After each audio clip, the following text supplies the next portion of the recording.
ஏற்கனவே தெரியும் கிறிஸ்தவ பிள்ளைகளை அல்லது கிறிஸ்தவ குடும்பம் எப்படி இருக்க வேண்டும். காலையில் எழுந்து நாம் என்ன செய்வோம்? ஆண்டவரை துதிக்கிற துதியோடு நாம் காணப்பட வேண்டும். ஆண்டவரை துதிக்கிற துதியோடு ஜெபத்தோடு பாடல்களை பாடி ஆண்டவருக்கு நன்றி செலுத்த வேண்டும். இரவிலே படுக்கும்போது பாவ அறிக்கைகள் செய்து ஆண்டவருக்கு நாம் என்ன செய்ய வேண்டும்? ஸ்தோத்திரங்களை செலுத்தி நாம் வளர்க்க வேண்டும்.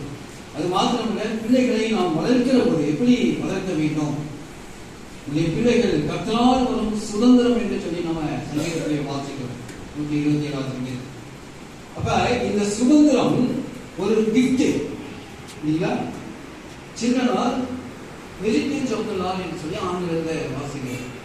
அப்படி என்றால் இதை உங்களுக்கு ஒரு கிஃப்டாக ஆண்டவர் கொடுத்திருக்கிறார். இதை நாம் எப்படி வளர்க்க வேண்டும்? எந்த விதத்திலே வளர்க்க வேண்டும்? கிறிஸ்தவ முறைப்படி அந்த குழந்தைக்கு சத்தியத்தை போதித்து சத்தியத்தை புகட்டி தாய்ப்பால் கொடுப்பதை போல குழந்தைக்கும் வேத வசனத்தின் மூலமாக அந்த குழந்தையை வளர்க்க வேண்டும். பெற்றோர்களாகிய நீங்கள் கிறிஸ்தவ நடைமுறையிலே என்ன செய்ய வேண்டும்? வளர்க்க வேண்டும் என்று சொல்லி நீங்கள் காரியங்களை நாம் வாசிக்கிறோம். இங்கே பிள்ளைக்கு விருத்த சேதனம் பண்ண வேண்டிய 8ஆம் நாளிலே அதை கர்ப்பத்திலே உட்பவித்ததற்கு முன்னே தேவதூதனால் சொல்லப்பட்டபடியே அதற்கு இயேசு என்று பெயரிட்டார்கள். மோசேயின் நியாய பிரமாணத்தின்படியே அவருடைய சுத்திகரிப்பின் நாட்கள் நிறைவேறின பின்பு முதல் பேரான அந்த ஆண் பிள்ளையையும் கர்த்தருக்கு பரிசுத்தமானது எனப்படும் என்று கர்த்தருடைய நியாய பிரமாணத்தில் எழுதியிருக்கிறபடி அவரை கர்த்தர் என்று ஒப்புக்கொள்ளவும், கர்த்தருடைய நியாய பிரமாணத்தில் சொல்லியிருக்கிறபடி ஒரு ஜோடி காட்டுப்புறாவையாவது 2 புறா குஞ்சுகளையாவது பலியாக செலுத்தவும் அவரை எருசலேமுக்கு கொண்டு போனார்கள் என்று சொல்லி வாசிக்கிறோம். அப்படின்னால் அந்த பிள்ளையை கருத்தாய் வளர்க்க வேண்டும் என்பதற்காக இந்த குழந்தை வளர்ந்து நாளை தினத்திலே இந்த இஸ்ரவேலுடைய தேசத்திலே அல்லது இஸ்ரவேல் ராஜாவாக ஏற்கனவே தூதர்களால் சொல்லப்பட்டது. இயேசு என்று பெயர்களாக இவர் தன்னுடைய பாவங்களை மன்னித்து அவர் வெற்றிப்பார் என்று ஏற்கனவே தேவதூதர்களால் சொல்லப்பட்டபடியாக அவர் என்ன செய்தார்கள்? அதை வளர்க்க ஆரம்பித்தார்கள் என்று சொல்வாங்க. ஆகவே நீங்கள் இருவரும் ஆண்டவர் கொடுத்த இந்த அருமையான குழந்தையை நீங்கள் என்ன செய்ய வேண்டும்? ஆண்டவருக்கு பிரியமாய் வளர்த்து இந்த பிள்ளைகளை வளர்க்க வேண்டும். ஒரே ஒரு வசனத்தை நாம் வாசித்து நாம் சிறப்புகளாக சொல்லும். தாவீது இதை குறித்து சொல்லுகிற போது பாலகரை எதைக்காக ஆண்டவர் வைத்திருக்கிறார் என்று சொல்லி பார்க்கும்போது 8ஆம் அதிகாரத்தில் அங்கே 2வது வசனத்தை நாம் வாசிக்கிறோம். சங்கீதங்களின் புத்தகத்தில் 8ஆம் அதிகாரம் 2வது வசனத்தை நாம் வாசிக்கிற போது பகைகளையும் பரிகாரனையும் அடக்கி போட, நன்றாக கவனிங்கள், பகைகளையும் பரிகாரனையும் அடக்கி போட தேவரீர் உங்களுடைய சத்துருக்களின் நிமித்தம் குழந்தைகள் பாலகர் வாயினால் பலன் உண்டு பண்ணினீர் என்று சொல்லி வாசிக்கிறோம்.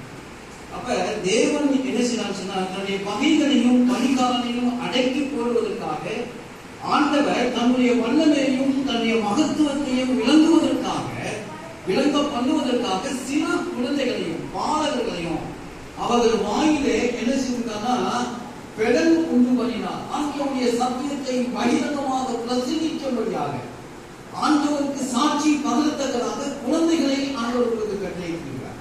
அந்த குழந்தைகளின் மூலமாக ரட்சிப்பை கொண்டு வருவதற்காக ஆண்டவர் யாரை சொல்கிறார்? பாலகனை, ஞானிகளை வெட்கப்படும்படி வேதைகளை ஆண்டவர் தெரிந்து கொண்டார்.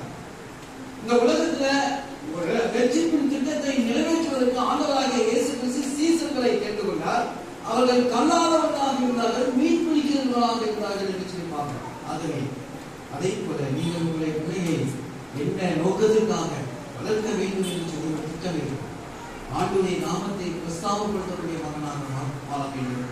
ஆண்டுடைய நாமத்துக்கு சாட்சி உள்ள மகனாக இருக்க வேண்டும் என்று சொல்லி ஒருவேளை நீங்கள் தீர்மானம் பண்ணியிருக்கிறார். என்ன தீர்மானத்தோடு நீங்கள் எதிர்காலத்தில் வளர்க்க வேண்டும் என்று சொல்லி திட்டம் தீர்த்திருக்கிறது. ஆனால் தேவனுடைய பிள்ளைகளை இப்படியாக அந்த உறுப்பினாக வளர்த்தார்கள். அதனால்தான் ஆண் குழந்தை பிறந்த பொழுதெல்லாம் இது இரட்சகராக இருக்குமானோ, இவன் பாவத்தை நீக்கி இஸ்ரவேலை விடுவிப்பானோ என்று சொல்லி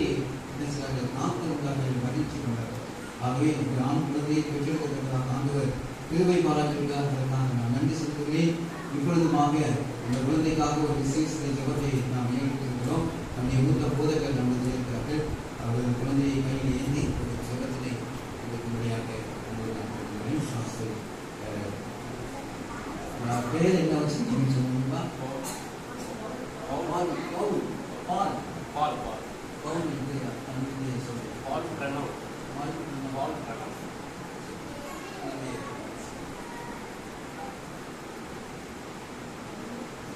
சாயும் மேடையில் இருக்கக்கூடிய ஒரு செல்வத்தை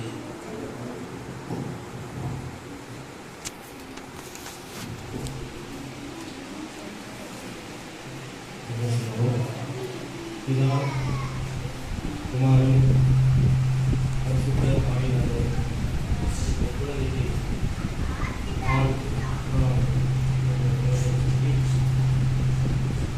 ஆண்டுடைய கருத்து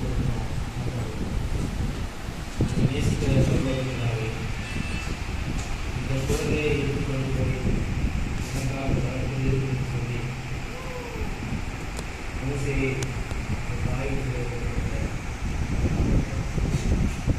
இந்த குழந்தையை எனக்காக வளர்த்து கொண்டு சொல்லி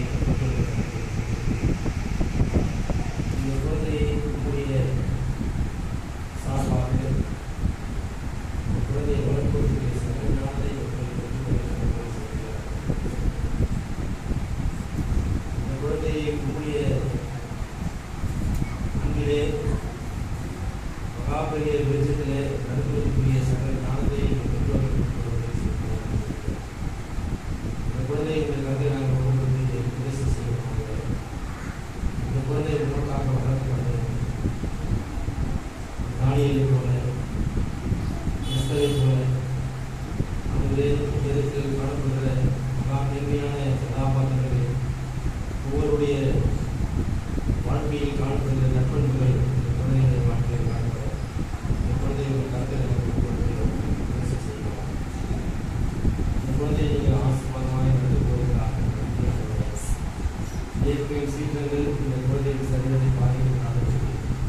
சகல பாதுகாப்பையும் உலகத்தின் ஆண்டவர் நம்முடைய சட்டையின் கீழாக பாதுகாக்கிறார்கள். இந்த உலகத்திலே இந்த குழந்தை வளர்கிற ஒவ்வொரு வளர்ச்சியிலும் தேவ அங்கே ருசி பார்க்கிற குழந்தையாய் வளர்வதற்கு இந்த குழந்தையை சமூகத்தில் உபதேசம் செய்யலாம்.